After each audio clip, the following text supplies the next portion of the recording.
Hello Legacy Sabers, Marsh here. So today we're going to talk about how do you factor polynomials.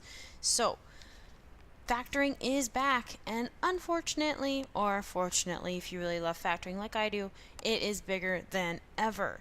So one thing you're going to want to find is that factoring quadratics foldable we made earlier this semester. This same things are going to be happening in this particular factoring questions. So basically we got to make sure that we know how to factor, but with higher level polynomials. So we're talking like x to the fourths today. So what does it mean to factor? Well, basically all you're doing is breaking into little parts being multiplied. Ultimately it's the inverse of multiplying. Okay, that's what factoring is. Strategy is the same, but today we're going to look at some higher order polynomials. So we got to basically put our factoring skills to the test. So the first kind of factoring that we're going to be looking at, and the first factoring you should always check for, is the greatest common factoring. So we're going to basically look for a common thing you can take out of all the terms. We always need to do this first. It's going to make your life a lot easier if you do it first every single time. Less numbers to multiply by, less numbers to think, less numbers to divide by. Okay? And guess and check makes it a lot easier if you've taken out a GCF first. So I'm going to look here, 50x to the fourth and 25x squared. What's common between a 50 and a 25? Well, that'd be a 25, right? And I got an x to the fourth and x squared. Well, an x squared would be first, would be common, right? So what GCF technically does is it makes me divide by whatever I am factoring out. Okay, so I'm going to think to myself, 50x to the fourth divided by 25x squared is what? Well, 50 divided by 25, that's a 2, right? X to the fourth divided by x squared. That's x squared, right? Plus I can look, is 25x squared times 2x squared 50x to the fourth? Definitely it is. Negative 25x squared divided by 25x squared. Well, it's the same. So it would be a negative 1, right? 25x squared divided by 25x squared is a 1, right? Where you check your multiplication, this perfectly makes it back to that way. So this is my answer. Always double check. Final thing we're going to look for. I know this has a squared in it, so it makes me want to check to make sure I can't factor this any further, especially if it's a difference of perfect squares. But this 2 here is not a perfect square, so I know I cannot factor that any further. Let's try some group factoring now. Remember, group factoring is only when you have 4 terms. You start by grouping terms together, so I group these guys together. And I need to find a factor for this, a GCF for this piece, and a GCF for this piece. So what would be a GCF for these 2 terms? Well, a 30 and an 18. 3 can go in, but I don't know if that's the biggest number. I'm going to say a 6. 6 is probably the biggest number. X squared would be common between the 2 of them. Okay, so 30x cubed divided by 6x squared, that would be 5x left behind, right? Minus 3 it looks like. So I'm going to recheck, multiply it back in. I do get back there. 5 is common. Let's take out a negative 5, because what I want to have happen is I want what's in the parentheses here to match what's in the parentheses over here. And if I only took out a positive 5, I would have gotten negative 5x, which doesn't match. Okay, so we got to make sure it matches. So this would be 5x. 15 divided by negative 5 is a negative 3. So match the outside guys, and then I keep one of the inside, because you're factoring out 5x minus 3 from both of these terms. You're left with a 6x squared minus 5. Now, before I make sure this is the final answer, I'm going to check. Is 6 a perfect square? Definitely not. So I am done with that particular problem. Now, trinomials in quadratic form. So you've looked at stuff with an x squared. Today, we're going to be looking at x to the 4th things and x to the 6th things. Big, big, big problems, okay? So, guess and check is the aim of the game. First, check for a GCF. Definitely not, right? 5 doesn't share anybody with 2 and 12.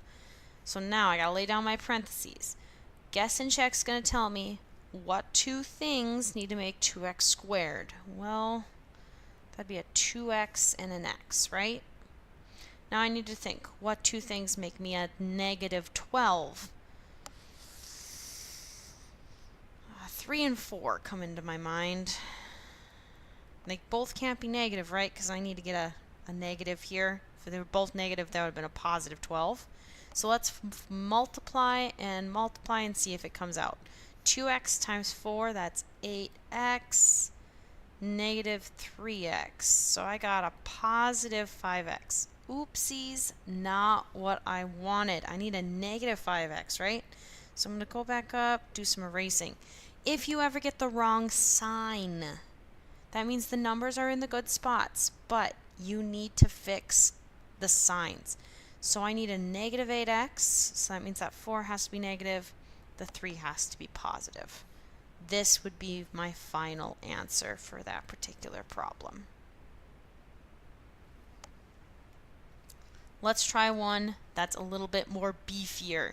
So first thing I'm going to check, is there a GCF? Can I make this easier? Oh, definitely, right? 4, 20, and 24, they definitely share a 4. And then out of my x values, I definitely can share an x squared, right? So we're going to factor out an x squared from each of those.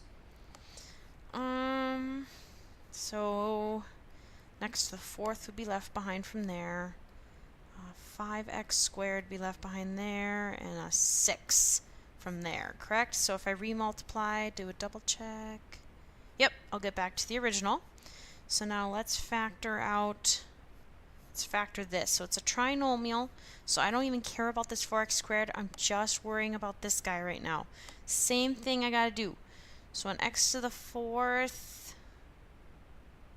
well, that would be an x squared and an x squared make x to the 4th, right? Now I need to make 6. How can I make 6? 3 and 2 probably?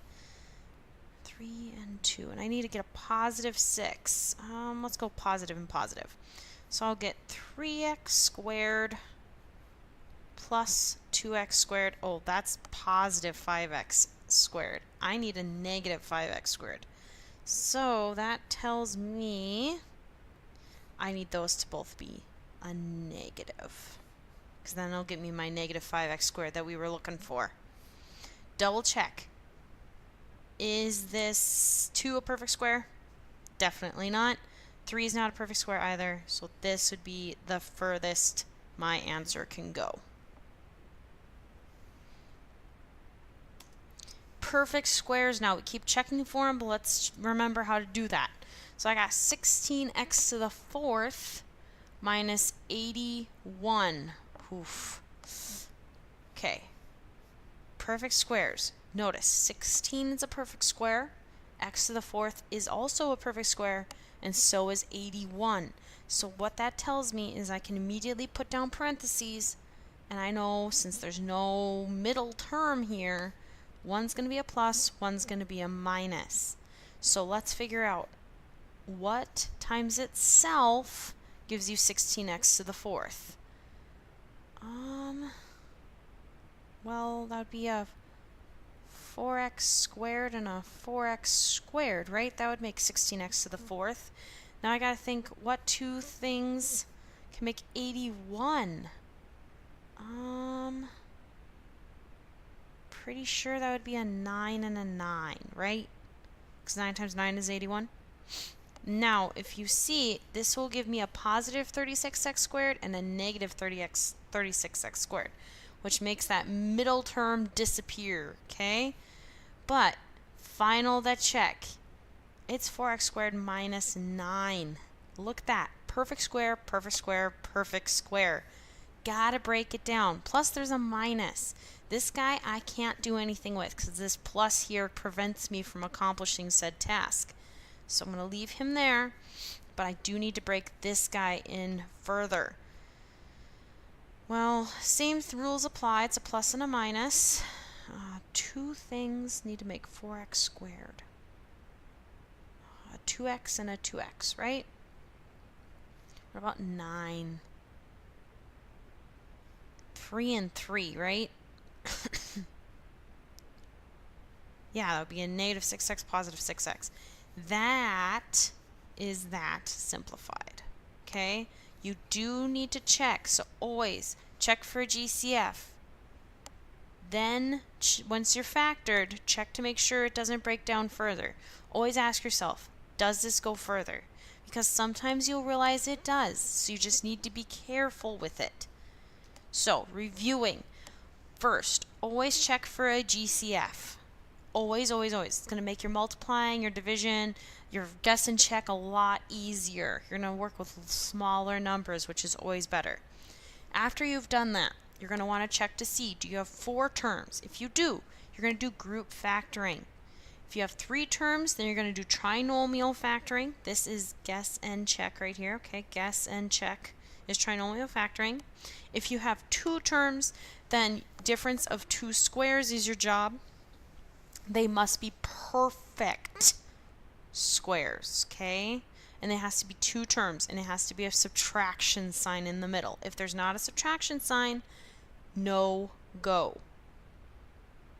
So we're going to do a little bit of practice on this when you get back to me, but this is the end of the video. See you later, Sabers.